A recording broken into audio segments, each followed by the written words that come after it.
This is a good comment I'm seeing in the comments. I'm seeing that a whiteboard and glasses make one an expert. Well, that's not far away. I got the glasses, I got the whiteboard, I got a live stream. If that doesn't make me an expert, I don't know what does. What could you do to physically reprogram your brain? Could you physically retrain your brain to help with some of this mental illness stuff? The moment you realize that changing how you feel is always a function of changing something external, you have a way to fix almost everything. I learned from that, and I just paid it forward. So 10 to 20% of you, your life's just substantially changed. It really did.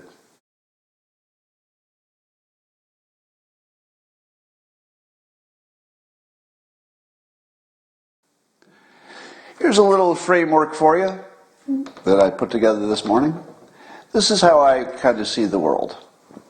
And let's see where you are on this. I call this the levels of awareness. We're at the lowest level. Let's say you're a little kid and you're 4 years old and adults tell you something is true.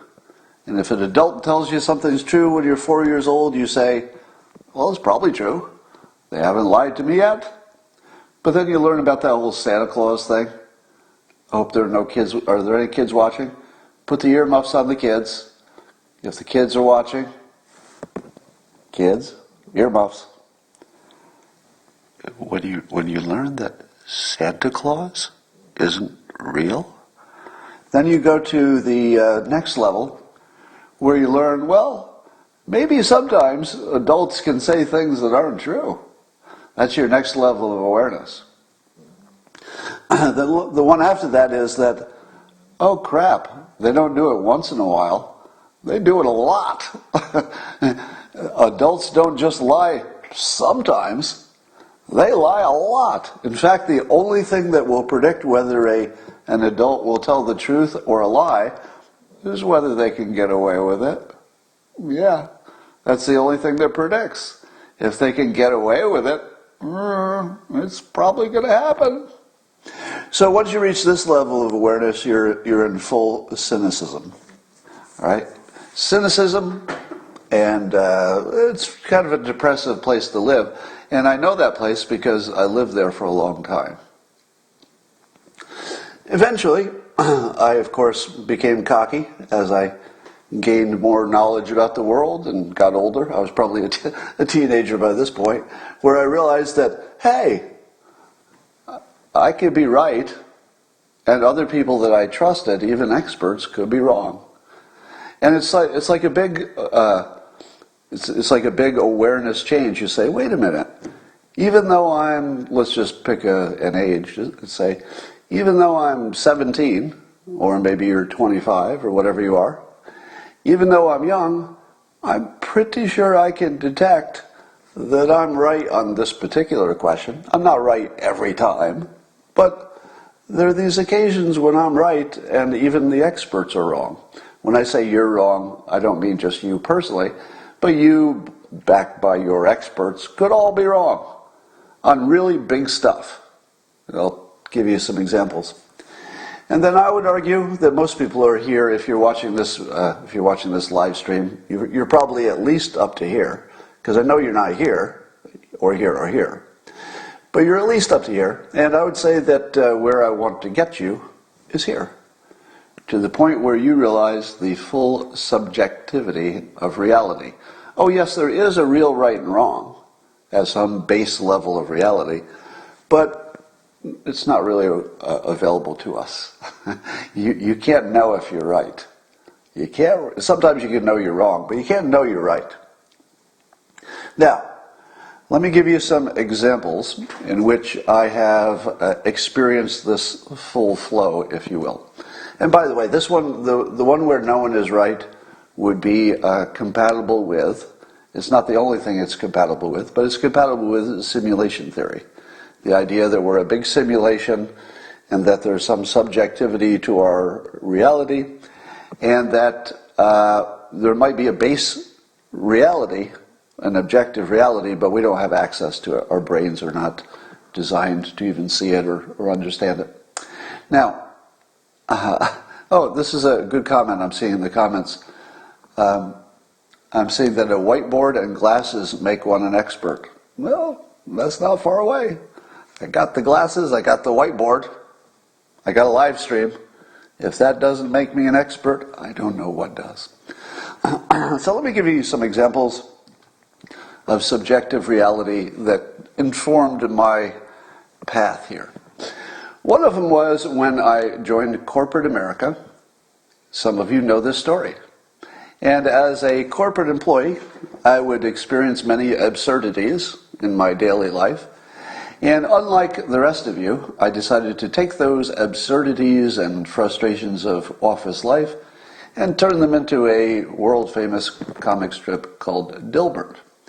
Now, here's a part that probably a lot of you don't know, and most of you are not going to believe. And so I'm not even sure if I believe it, but I know there's a strong correlation.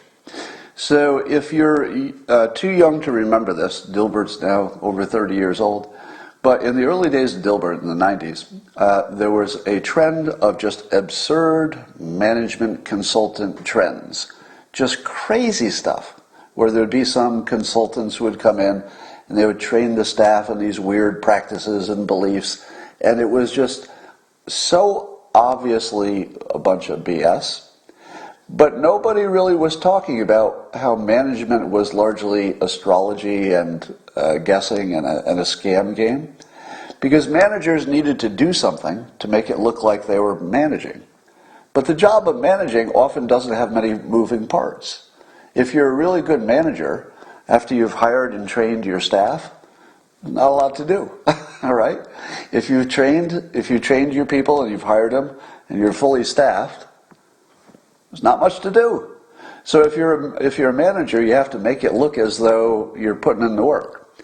So managers learned that since things were going to go well on their own, if they were in the right industry with the right kind of market, and they had good people working for them and making stuff, they would become more profitable next year than this year. But the trick was that the manager needed to look like it was the manager's work that made the difference. It wasn't the workers, because the manager needs to get a raise and promoted and everything, right? So they want to make it look like they did something that was connected to all this good news that was going to happen on its own. And so they would create these programs of leadership, this and this workshop, that, and they would say, yeah, because we did this workshop and this leadership, that's what caused all of these good profits. Now, do you remember what it was that changed all that BS? Like, it was really bad in the 90s. Those of you of a certain age, back me up on this. If you're 30, you missed this whole thing. So you have to take it from anybody older who's watching this.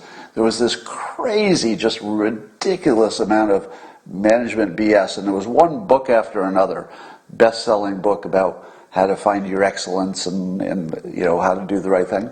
So you're seeing all the yeses coming through in the comments. Do you remember what stopped it? There was something, a counterforce. There was a big counterforce in society that just took all of that gigantic industry BS leadership stuff and just stopped it. What was it? It was Dilbert. Yeah, it was me. It was accidental. It was nothing I set out to do. But because Dilbert was let me say this without acting like an egomaniac, because it's just part of the story. Right? So there's some things you just can't communicate without sounding like an egomaniac jerk. So I'm just deal with it, okay? Because Dilbert was, it's hard even to say, insightful. Can you say that about yourself? It's necessary for the stories, so just deal with it. I know it's obnoxious. But Dilbert was sufficiently insightful that it just dismantled an entire industry. If you were to track, and I've actually seen this graph, by the way, if you were to track the business book market, you would see that in the early 90s it was just like a rocket. It was like business books were like selling, and business books and leadership and how to manage and how to be a successful CEO. And then Dilbert hit. boom, boom, boom, right to the floor. So the peak of Dilbert coincides exactly with the peak of the business BS, and it just drove it to nothing. Because once it was clear that it could be mocked, people were a lot more circumspect about doing crazy stuff. Because they realized they would actually be mocked in public in a big way, because I, in fact, mocked all of those weird practices, and I basically mocked them out of existence. Because a lot of that stuff just doesn't even exist anymore. All right. Now, so I would say it would be fair to say that the entire industry of this management leadership stuff turned out to be completely ridiculous BS. I kind of was a big factor, and I feel like I can say that, a big factor in destroying that illusion. It was an illusion that I largely destroyed, almost single-handedly. And there are other illusions similar to that. There's another one that I've worked on for a long time. I don't think I've quite destroyed it, but the financial advice industry. I've tried for years to get people to understand that none of that's real. The whole financial advice industry is just a fraudulent industry. But it's a multi-trillion-dollar industry. So if you don't actually dig into it a little bit, you don't really believe it's all fake. You think, well, it's got to be real. I know so many people personally. You might say to yourself, I know people who are in that industry. They seem like nice people. It's my neighbor. My neighbor does that. It's a fraudulent industry. The whole thing is. The whole advice part of it is ridiculous. Do you know what the entire financial industry should be? The whole industry, all of the advice part of it, where somebody is a professional telling you what to do, the whole industry, do you know what it should be? It could be an app. Yeah. I tried to write a book on the financial industry years ago. I tell this story sometimes. And the reason I didn't write the book on how to invest, and this is not a joke, because the whole book would only be one page. If you actually did it right, and got rid of all the stuff that you don't need to know and it's BS and it's only presented so somebody can figure a way to scam you out of money. If you take away all the scams, the whole practice of finance is one page. And that's not an exaggeration. It's not even a little bit of an exaggeration. One page, never two. You don't need a half a page more. One page, everything you need to know. Now, that's why I didn't write a book, because you couldn't make it a book if you did it honestly. And I didn't want to write another dishonest investment book, because that's what all the rest are. So you can't actually publish the book. It's one page. Now, am I being cocky and saying that I wrote a one-page investment book that was as good as a book? Well, I can tell you that CBS Money reprinted it, and it became hugely popular. I can tell you it's still on the internet. It's I think if you Google my name and 10 investment advices or something, it still pops up. Burton Malkiel, who wrote one of the most famous investment books and actually just broke the mold about. Yes, thank you. So in the comments, somebody is telling me that Burton Malkiel's book, A Random Walk Down Wall Street, which is one of the most famous investing books in the world, which largely did what I'm trying to do, and did it first, of course. He's really the most famous first economist, Princeton guy, who said, all of this investment advice isn't real. All you should do is just put it in a well-diversified fund and just let it sit there, and you will beat the experts every time. And he demonstrated that that was true. So he's considered one of the most important voices in all of economics, very famous economist. He wanted to write the same thing that I wrote in my one page, to update his famous book, A Random Walk Down Wall Street. And he contacted me and said, I was going to write this, but you basically captured it all on one page. Can I just put your one page in my book? And I said, sure. Now, I don't know what made it into the book. I never followed up. But I say that only for those of you who are watching this and saying, I'm not really buying that the cartoonist wrote some important economic piece. If you don't know, I have a degree in economics. I have an MBA, so I have a little background in that work. Now, I saw a comment I wanted to comment on, but I won't. This is all by way of telling you that there are two fields that I have entered with no experience and dismantled. I would say that I dismantled the management leadership BS industry with Dilbert. Wasn't trying to, that just worked out. I would say that I at least helped Burton Malkiel dismantle the investment advice industry that is largely an illusion and it's just a fraud, basically. Okay? So, you've also read my book, Win Bigly. Many of you have. And you know that I've successfully, if you like that book, you think it's successful, dismantled a lot of what we understand about facts and the news and our whole understanding of reality. If you haven't read that book, you don't know what I'm talking about. But the point I'm trying to make is that I have a track record of coming into a field that I don't have any background of or don't have much and dismantling it. Basically showing you that it was a fraud. I'm going to do that again. And I'm going to tell you that everybody who criticizes me for that, because I'm going to do it for you in a moment on the other side of the whiteboard, everybody who criticizes me for it says the same thing. They say, well, what kind of expert are you? Why should we listen to you, cartoon boy? And the point is, I apparently have developed, accidentally, a weird expertise of debunking fields that I don't know that well. It wasn't anything I set out to do, but if you look at the track record, it's starting to look pretty clear that you can debunk fields that you have no experience in. Let me give you an example of how you could do it. I'm going to give you an example of how you personally could debunk a field that you don't know anything about. Bigfoot is real. Go. Right? You don't have to be some kind of scientific expert, because you kind of know Bigfoot isn't real, right? You don't have to be an expert in the field to recognize BS. If your neighbor tells you that they invented a fusion reactor for unlimited clean energy in their garage, and they're not even a scientist, it's just something they worked out, they just figured it out, and now it's clean, unlimited energy, and they built it in their garage. Well, you're not a physicist. Could you debunk that? Yeah, you could debunk that. Here's how you would debunk it. No, you didn't. No, you did not build a fusion reactor in your garage, and you're not even a scientist. You don't have to be an expert in the field all the time. Sure, there are plenty of things that you really would need to be an expert to debunk.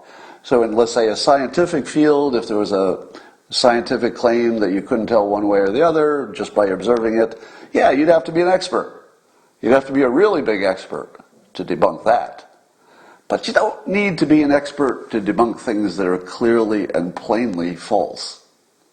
The financial industry is that. The management, leadership, training industry is largely that as well. Those are things where you didn't need any expertise. None at all. You could just look at it and say, I don't feel as if I'd even need to read a book on this one. This one's sort of right out there. You know what I mean? All right, let me give you another example. I've been pestering the psychology industry online. If you've been watching recently, I've been challenging those who say that narcissism is real.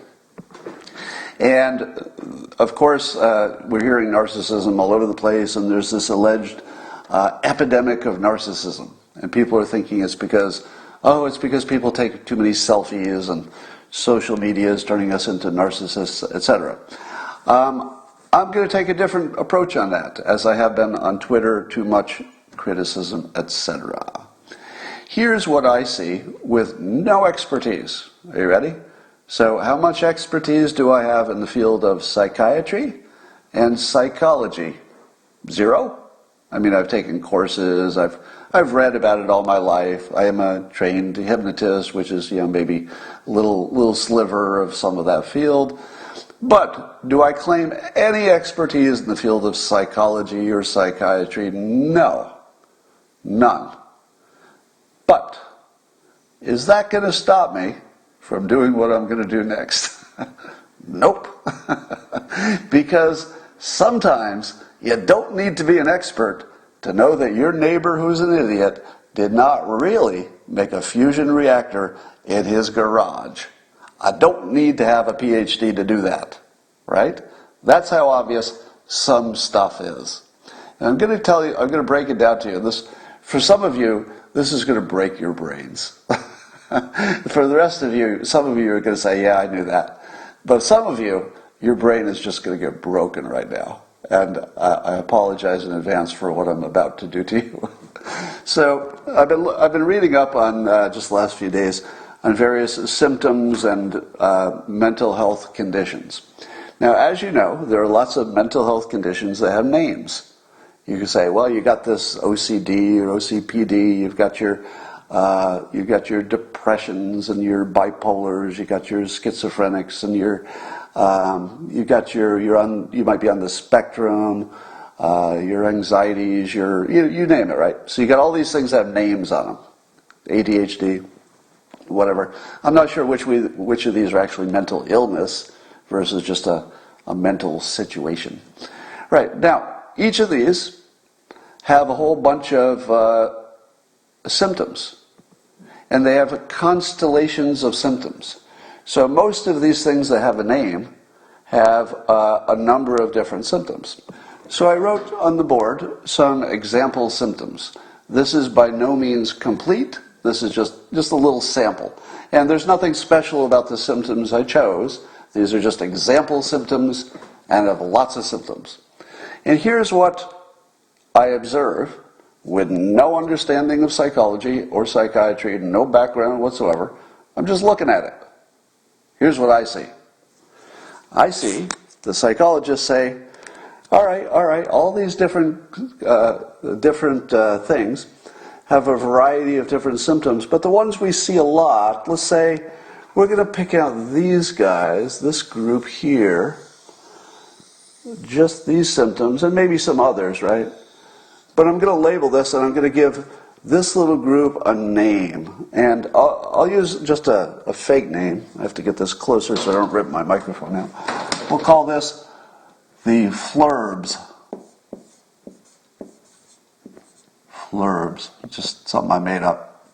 All right, so if you come into my office and you say, I've got some anxiety and depression and fear of losing things, I'm going to say to you, looks like you got a bad case of flurb. But then you say to me, but I also have obsessive thoughts, which wasn't really in my definition. And I say, yeah, comorbidities are very common. It's very common. So we see this a lot. People will have mostly a bad case of flurb, but it's very common that they'll also have a little bit from some of these other places. And then somebody else will come and write a PhD thesis, and they'll say, if you have this group, and I'll borrow this one out of the flurb category, and we'll just say that this group is a bad case of, let's say, ploop. You got a bad case of ploop, which is just something I made up. And now you come into me in my office and you say, I got my obsessive thoughts, I can't handle some criticism, I feel really depressed about it. And I go, sounds to me like you've got a bad case of ploop. And then the guy says, but are you sure it's ploop? Because the last guy said I got a bad case of flurb. Do I have flurb or do I have ploop? The doctor says, I've been at this a long time, Sonny. I'm the expert, and it looks like you got a bad case of ploop. And then I come back and say, I left out a few symptoms. I've also got some anxiety and fear of loss. So now, do I have ploop with a few comorbidities, or do I have ploop plus flurb because I have all of these? Oh, it's worse than that. according to other people, I don't have empathy. Now, if you've watched the news this week, literally this week, the scientific community has said, oops, it turns out this thing where we said that sociopaths don't have empathy, we were wrong. Even sociopaths have empathy. We were just wrong. They choose things that are bad for people anyway, but they have complete empathy. I don't know if it's as complete, but they have empathy. So it turns out that everything we knew about one of the main symptoms of a whole constellation of different mental illnesses probably wasn't ever true. Probably everybody had empathy. I don't know about psychopaths, but sociopaths have empathy. So now you throw this one on there. Now I say to my psychologist, do I have ploop or flurb? Because I've got all the symptoms of ploop and flurb, but I've also got this no empathy thing, and that's hanging out there, and my psychologist says, don't worry about it. I know it doesn't seem to fit the exact definitions, but you definitely have ploop, you definitely got a bad case of flurb, and it's not unusual to have some comorbidities that would include maybe one or two other symptoms from some other thing. Very common. Do you see where I'm going with this? The entire field is just complete categorization BS. Now, ask yourself, why is it that anybody would need to put a name on any collection of symptoms when that collection is never stable? It's never really only these things. In fact, it's rarely just those things. Most commonly, it's a grab bag of symptoms and nobody has any idea what to do about it. So the reason that these get names is because people in the business want to collect up something and write a paper on it, and then maybe have a major or a class about it. The categorizations have everything to do with commerce. It has nothing to do with people. You don't have something called ploop or flurb. You don't have a disease because somebody wrote a paper and said, I think if I throw these three in here, I can show some data that says that they often travel together. Yeah, they often travel with other stuff too, but I can make a paper on that. I can publish it. I'll be famous as the one who developed the theory of ploop. I'll be the ploop guy. That's my PhD right there. And I can sell this, and by the way, it gets better. Would you take a pill for a collection of random symptoms? Hey, I made a pill, and what's it to treat? Well, we don't have a name for it, but if you take this pill, we think it might handle some of these things. How good is the marketing? Is that a good marketing approach? I've got a pill, it might do something for some of these things. Compare that to this. I've got a pill. It'll take care of your bipolar problem. It's marketing. Half of this, it feels like, is just somebody who wanted to make a name for themselves and have a study. Somebody wanted to make a pill that could treat a specific thing, not some general bunch of symptoms. There's an industry that needed to refer to it. There are scientists who need to be able to describe things. I'm starting to believe that the entire categorization of what names we put on stuff has nothing to do with the patient. It seems to have to do a lot with commerce and how we like to think of things, how we like to package them. And now, if this were useful, then I would have a different opinion. In other words, if you went to the doctors and said, I've got ploop and only ploop, and they gave you the ploop pill, and they wanted to make sure they didn't accidentally give you the one for flurb, well, that would be pretty handy, right? You'd say, I don't want to get the flurb pill when I've got a bad case of ploop. But what happens in practice? Is there a pill that only handles ploop? Nope.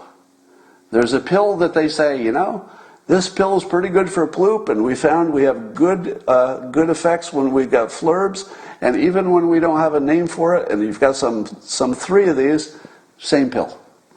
Same pill. How many of you are having your heads exploding right now? Now, I'm not going to say that the medications don't work. I'm not going to say that psychiatry doesn't work or that psychology doesn't work. I would say there's evidence that at least some part of it works. I don't know what is real and what is not, but I'm not disparaging the entire field of psychology or the entire field of anything. I'm just saying that I don't think you have to be an expert to look at this and say, this doesn't look exactly the way it's being presented to us. All right? So, somebody says same pill, different dosage. Yeah. How many of you are seeing this and saying to yourself, holy cow, I think he's onto something? And how many of you are saying, I don't think you're onto something. You don't have any experience in this field, and why would you be making fun of it? So I'll tell you the comments. Some people are saying they're laughing because it's true. Somebody says the side effect from taking the pill for flurb is that you get a bad case of ploop. True. I'm not saying anybody disagree with me. Some of you are actually saying it's old news and saying that it's obvious and it's old news. I don't know how obvious it is. All right, so look at the comments from the other people. If you were a little bit doubtful, there seems to be a universal agreement that I have described something quite accurate here. Okay?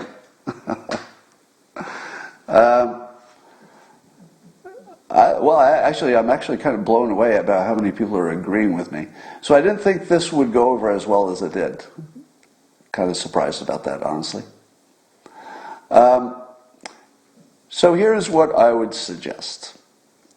I feel as though maybe there's a theory of our brains that is missing. And I've had this conversation recently, and I want to see what you think about it.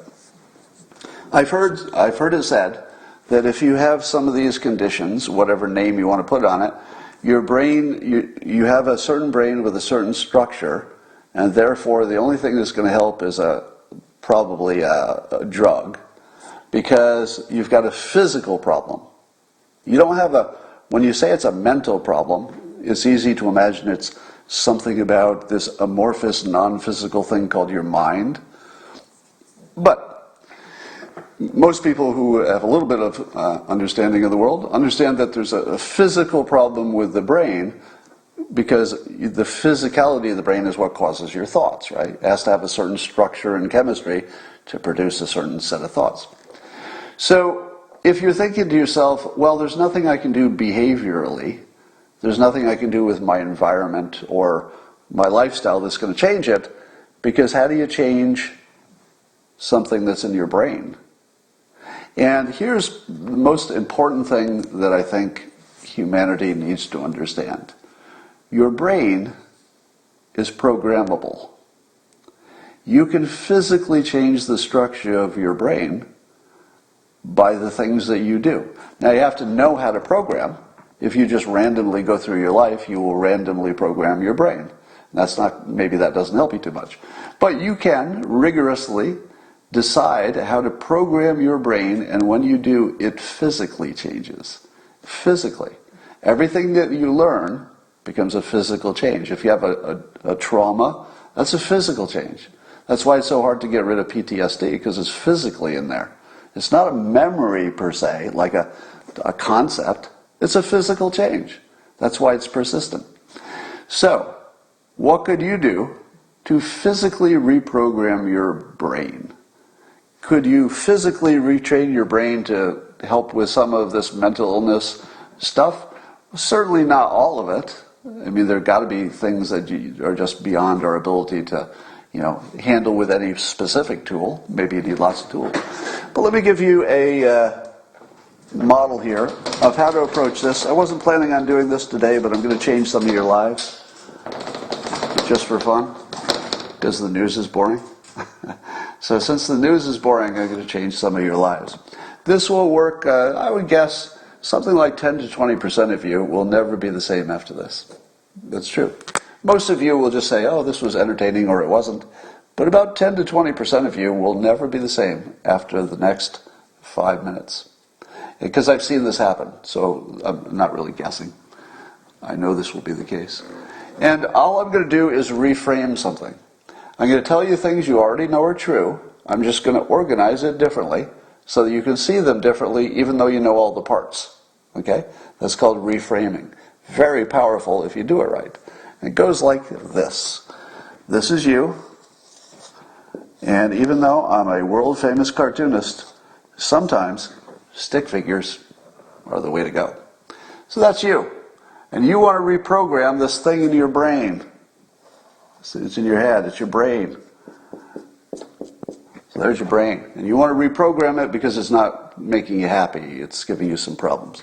How do you do it? Here's how most people do it. I'll try to arrange my thoughts. Not so easy, is it? You can't really just think your way to a different brain. If you could, we'd all be doing it. Now, there are some ways you can actually think your way to a different brain. So in some ways you can. For example, if you forced yourself to focus on something positive or to learn something, those things would be maybe mental processes. Not so much the learning, but the focusing on something would be kind of a mental process. So in some small way, yes, you can reprogram your brain just by thinking.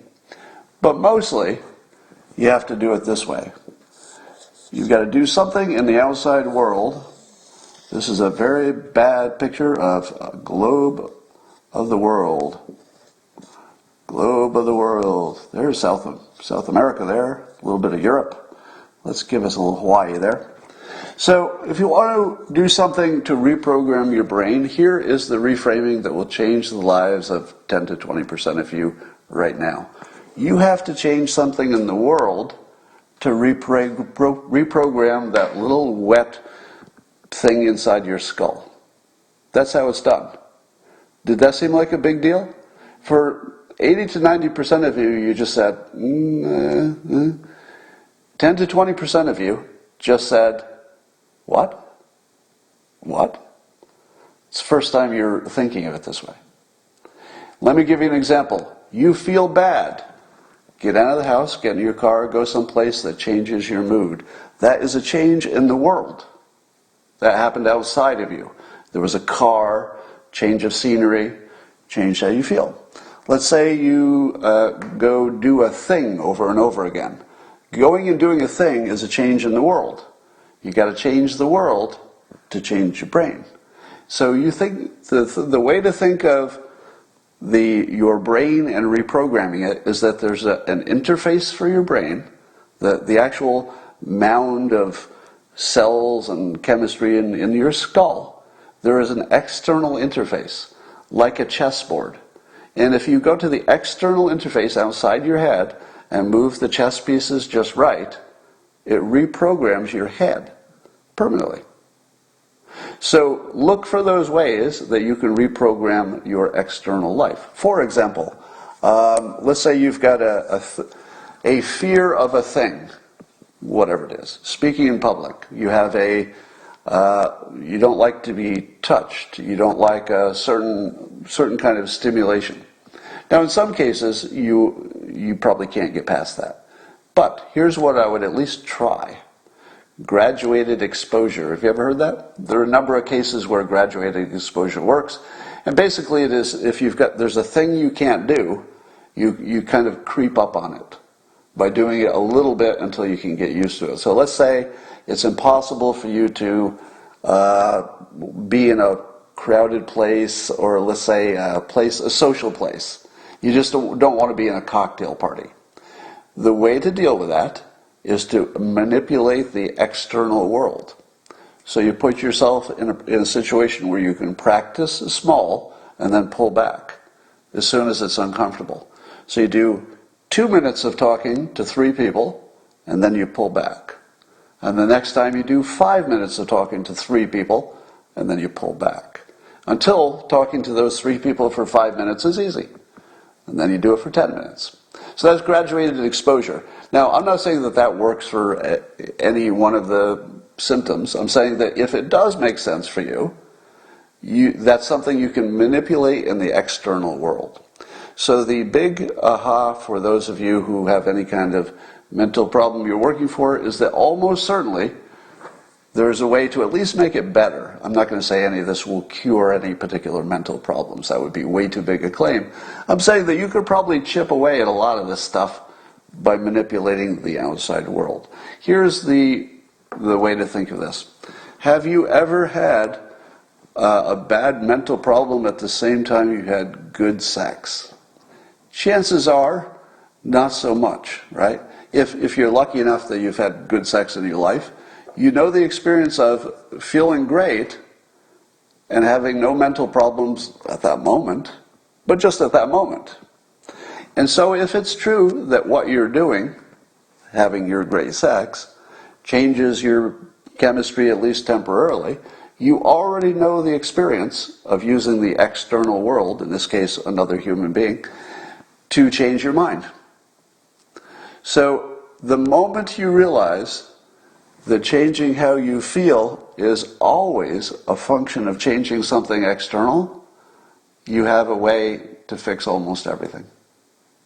Now, if you have serious mental problems, they're going to be beyond any kind of lifestyle change. So I don't want to oversell it. I'm just saying that there's a whole constellation of, let's say, things that act like they're new problems in 2020. Doesn't seem like everybody's depressed in 2020, right? Have you noticed that basically everybody has anxiety in 2020? Everybody's got a self-esteem problem. The whole list of mental problems. Even people who would have called themselves not mentally ill 10 years ago are kind of looking at themselves now and saying, I might be a little mentally ill. I got some problems. Every single time, the solution is the same. Never, never will the solution be in your head. The solution is somewhere out there.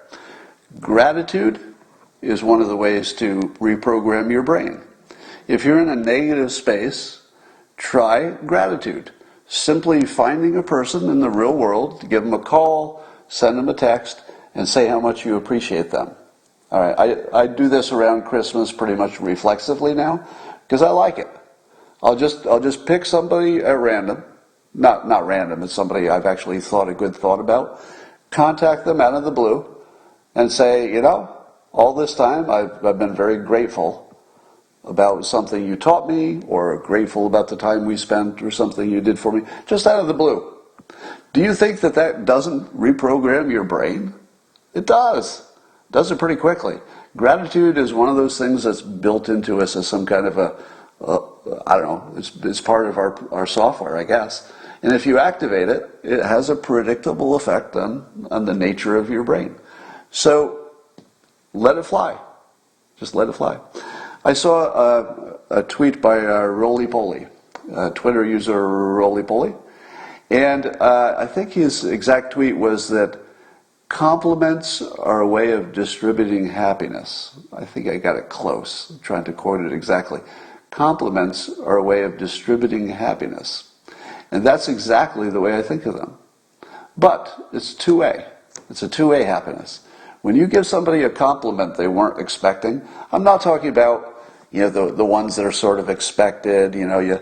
Your spouse comes out dressed for the evening and sort of a compliment situation. Oh, you look great. I'm not talking about those. Those are good. You should do those. But I'm talking about the one that just comes out of nowhere. You were not expecting a compliment today, and you just got one. Have you ever had that experience? You open your email, and there's nothing but a compliment. Somebody actually sent you an email and wasn't asking for anything. It was just a compliment. Has that ever happened to you? If it has, you'll remember it, right? It would feel like it's a small thing, but it almost doesn't matter who sent it or even what they said. If somebody sends you an unsolicited compliment, it'll go through you like lightning as an adult. As a kid, maybe less so, because you get compliments as kids. As adults, it's rare to get a compliment. I get them because I'm in the public, but For most of you, you could go weeks without a freaking compliment. And it's like lifeblood. So my point is, if you want to feel happy for yourself, give somebody else a compliment. If you don't think that works, you'll be surprised.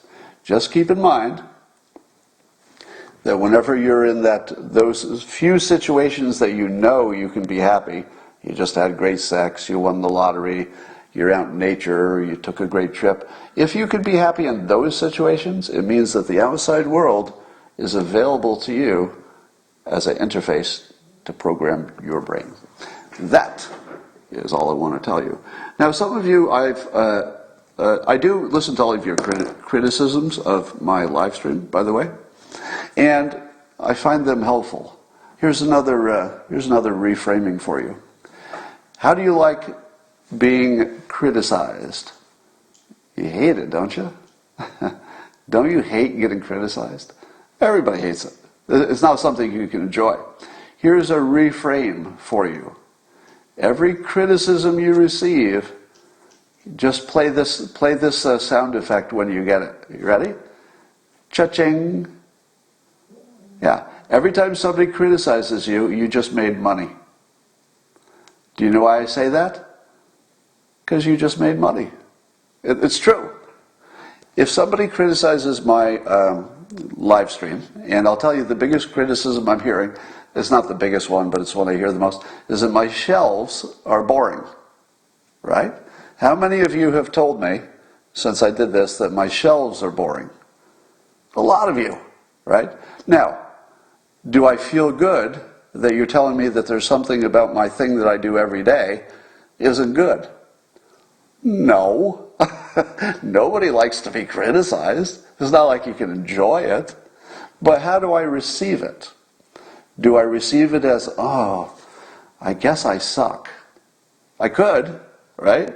How easily could I receive a criticism like that as, God, I'm an idiot. I'm an idiot. Why didn't I see it? Obviously those shells need something on them. I'm an idiot. That'd be really easy, wouldn't it? I don't. Here's how I hear it. Cha-ching, that's the sound of a cash register, me making money. Cha-ching, cha-ching. Because when you criticize me for my background, I know exactly what to change to do a better job. Because you told me. That's like money. If somebody hands you a thing that will definitely make you money, what is your feeling about it? Do you feel, oh, I hate it when people give me a thing that makes me make money? I'll bet most of you think exactly that. You think, I hate a criticism. Not me. Years ago, and this happened about the time I was doing the Dilbert comic, when people would criticize my comic, I would hate it, of course, but then I would say, oh, a lot of people are saying the same thing, so I'll change it. And then I would make that change, and that made me rich. I literally got rich by being criticized and understanding the criticism as cha-ching, cha-ching. Every time I hear one, I say, wait a minute, you just told me how to get richer. And the same applies if you're not trying to get rich. I know you're not all ambitious in the same precise way. But suppose you just wanted a better social life. I'll tell you, the best advice somebody gave me was the cruelest thing anybody ever said to me. Years ago, I had a female friend, many years ago, and we would chat often. And one day my female friend told me how negative I was. And what a bummer it was to sort of listen to me, because I was sort of complaining about stuff all the time. Now, I was not aware that I was a big complainer. So this is maybe, 25 years ago or something. I thought I was not a big complainer. I had no idea. I thought I was a person who talked about my day and talked about the funny parts of it, and anything that caught my interest became, a story. So in my mind, I had no idea that I was having an effect on other people with my negativity, because I thought I was just telling them about my day. Once I learned that, do you know how powerful that was? I was able, because it was something I could change, I would just become aware of the ratio of negative things I said to positive. And then I borrowed a technique from my tennis player friend John. John was one of the most, probably had one of the most successful social personalities I've ever seen in my life. And you see people like that and you say to yourself, why is that person so well liked by basically everybody, and why am I not? And I thought, maybe it's technique. Maybe it's not just that he has, a natural personality that people like, which he did, but he also had technique. And he actually taught me his technique one day when we were just talking after tennis. And the technique was this, that if he has anything negative that he wants to express, he either changes it into the most positive way he can say it, or he pairs it with a positive thought, so that he never goes out of balance with more negative than positive. No negative thought comes out without being paired. And I thought, well, that's like an easy formula. I can do that. And again, this is a change in the outside world, because things you say are the outside world, right? It's no longer just in your head. You're affecting other people, and then those other people are affecting you. How do you think John's life was when the way he affected other people is making them feel positive? Right? Don't you think that made his mental health a lot better? Because everywhere he went, he would be influencing people to become positive just by his own positivity. That positivity would come back to him, and he'd think, I love spending time with those people. They were so positive. But they weren't. They were only positive because John made them positive. He paced them. In other words, he paced the wrong word. He basically, his energy led their energy, and they matched his positivity. I watched it happen a million times. Wherever he was, he would turn people into more positive people just by his example. So since it was so easy to copy, literally you just say, oh, I'm saying something negative, so I'll just add a balancer. It's easy to do. And so I started doing that. So the point is, the most brutal criticism I've ever had, like something that really stuck in my head and really hurt. I mean, it stung. Cha-ching. It was probably the most important change I've ever made to my social, let's say, social toolbox. I would say that one change really, really changed my life in terms of whether people want to spend a minute with me in person. And that's the reframe. So the next time you get criticized, whether personally or whether professionally, say to yourself, cha-ching. Just try it. Like actually say that little sound. Cha-ching. Not figuratively. I'm not talking figuratively. I mean actually saying that cha-ching when you hear it. And you'll be amazed. That will just be like a trigger. In hypnosis, there's a technique called a trigger or a key. You just pair a thought with some kind of stimulus or other word or whatever. You just pair something together and then they become forever paired in your memory. So there you go. I wasn't planning on doing this, but for 10 to 20% of you, you just had it paid forward. So I would say that what my friend John did for me, without even trying, I mean, he wasn't trying to fix me. He was just being himself in a way that was actually very effective, the way he was being himself. And I learned from that, and I just paid it forward. So 10 to 20% of you, your life's just substantially changed. It really did.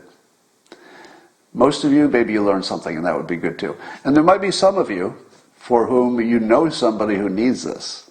And so your benefit is that you fix a spouse by exposing them to it, etc. So you can actually fix your own situation by fixing other people. I'll tell you, I was in a conversation just this week with somebody who told me that someone in their social circle had mentioned their weight. Imagine that. Imagine somebody in your social circle mentioning your weight. Ouch, right? It's pretty bad. Especially if you were already worried that you had a few extra pounds, so you had some self-esteem issues, and then somebody actually says it out loud, ouch, right? What do you think happened? The person in this story went out, completely changed her diet program, probably changed her exercise and took it up a little bit, I'm not sure about that, dropped a bunch of pounds, and went from being a little less self-confidence because she, frankly, did have, more pounds than she wanted. I don't think I noticed, but in her own mind, she wasn't where she wanted to be. I don't think you would have noticed necessarily, but we have higher standards for ourselves. And took her game up a lot, a lot, and probably permanently. So this was somebody who took this just horrible thing and turned it immediately into the most positive thing ever. Because unfortunately, we are a world in which your looks and your health make a lot of difference. You would love it if that were not the case, but it is the case. In the real world, those things matter to how people treat you. So this one person took this criticism that was biting and terrible and probably will be scarred for life because it was pretty bad, and turned it into the kind of positive that's just life-changing. I mean, I actually watched somebody turn bad news into good news in a way that was frankly just awe-inspiring. And I felt very glad to know this person and very proud. All right. So that is what I wanted to tell you for today. And maybe tomorrow there'll be a little bit of news that isn't terrible. Somebody says, how can I fix my balding problem? I actually have an answer to that. I know that you're joking. So somebody asks, what can I do about going bald? I literally have an answer for that. And I'll tell you the story, maybe you've heard it before. So years ago, you can tell that I'm follically challenged myself and started losing my hair very young. So it's always been an issue because it happened, especially because it happened earlier than it happens for most people. So I was once getting a suit tailored.